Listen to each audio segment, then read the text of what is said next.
भगवान शिव का यह भी एक बहुत पुराना धाम, प्राचीन धाम है, जो कि सुल्तानपुर ज़िले के धम्मौर नामक क्षेत्र में स्थित है।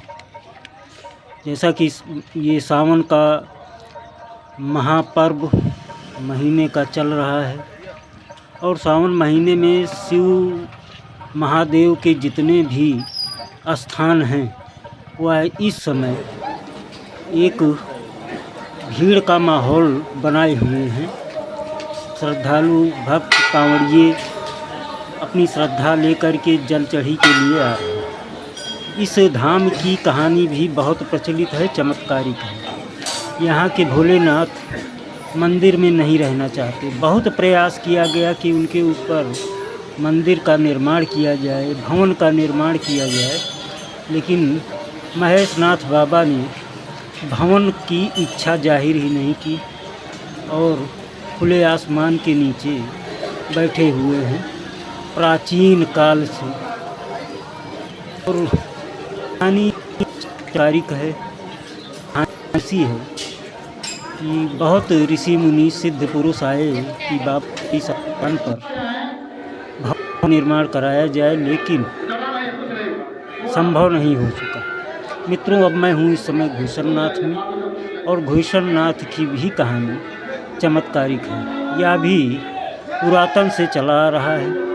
एक दंपति ब्राह्मण संतान की प्राप्ति के लिए बहुत हजारों साल पहले भगवान शिव की तपस्या, और यह भगवान घुसरनाथ का धाम है जहाँ पर यह भीड़ दिख रही है। तपस्या के दौरान भगवान शिव प्रकट हुए और आशीर्वाद स्वरूप उनको संतान की प्राप्ति हुई। समय बीतता गया, शिव हो वहाँ पर एक शिवलिंग उत्पन्न हुआ। शिवलिंग के प्रकट होते ही उस समय लोगों ने वहाँ पर पूजा अर्चना की, लेकिन कालांतर में जंगल का विस्तार हो गया उस जगह पे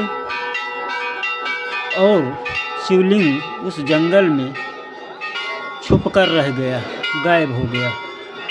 फिर धीरे धीरे कालांतर में एक चरवाहा अपनी भेड़ बकरियों के साथ उस जंगल में गया और उस शिवलिंग पर जो जगह बनी हुई थी, क्योंकि शिवलिंग मिट्टी कटाव के कारण काफ़ी नीचे दब गया था, तो वह उसको खोदता। वहाँ पे खोदने के पश्चात जब कुछ अंश उसका दिखाई पड़ा तो उन्होंने क्षेत्र के लोगों को बताया। क्षेत्र के लोगों ने जंगल की सफाई की। सफाई जब हुई तो भगवान शिव का शिवलिंग वहाँ पर दिखाई पड़ा। तब से लोगों की श्रद्धा जगी और फिर से वहाँ पर पूजा अर्चना होने लगी।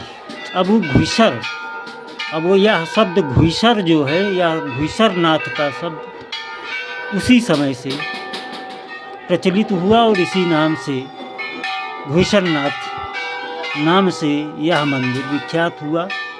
मित्रों, बता दूं, यह मंदिर करीब 10 बीघे में फैला हुआ है और दुकानों का और विस्तार लिया जाए तो करीब 50 बीघे की ज़मीन फैली हुई है इस मंदिर के इर्द गिर्द, जो कि सई नदी के तट पर स्थित है।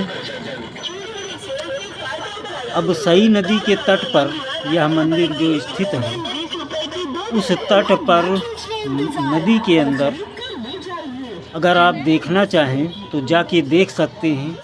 मछलियों का अंबार लगा हुआ है, मछलियों का शिकार भी यहाँ पर। यह नदी है सई नदी, और इस कुंड में इर्द गिर्द 2 पुल बने हुए हैं इस नदी के ऊपर, और उस पुल के बीच में इतनी मछलियाँ हैं कि अगर इन मछलियों को निकाला जाए तो मैं समझता हूँ कि कई ट्रक मछली वहाँ पर सामने निकल कर आएंगी और बड़ी बड़ी मछलियाँ देखने को मिलती हैं। और यह घुसरनाथ का वह तट है सई नदी का, जहाँ से लोग स्नान करने आते हैं। स्नान करके भगवान भोले बाबा को जल अर्पण करते हैं। इस सावन के पावन महीने में कोई भी शिव का स्थान ऐसा नहीं होगा जहाँ पर भक्तों की भीड़ देखने को न मिले। और ख़ास करके भूषणनाथ, काशी धाम, महेशनाथ धाम, यूपी के जितने भी शिव धाम हैं, उन शिव धामों पर सुबह 3 बजे से लेकर के और दिन भर यह भीड़ चलती रहती है। लोगों का जमावड़ा बना रहता है। जगह जगह पे भंडारे हो रहे हैं, मैं वह भी दिखाऊंगा। और कांवड़ियों की जो सेवाएं खोली गई हैं कि कांवड़ लेकर जिस रास्ते से कांवड़िए जाते हैं, उस रास्ते पर भी भंडारे का आयोजन, जलपान का आयोजन, यह सारी चीज़ें की गई हैं। श्रद्धा का विषय है। और इसी बीच इन सब के बीच में मुझे तो लगता है कांवड़ियों के बीच में कुछ उपद्रवी किस्म के विशेष वर्ग के लोग भी शामिल हो गए हैं, जिनकी वजह से जगह जगह पर उपद्रव किया जा रहा है।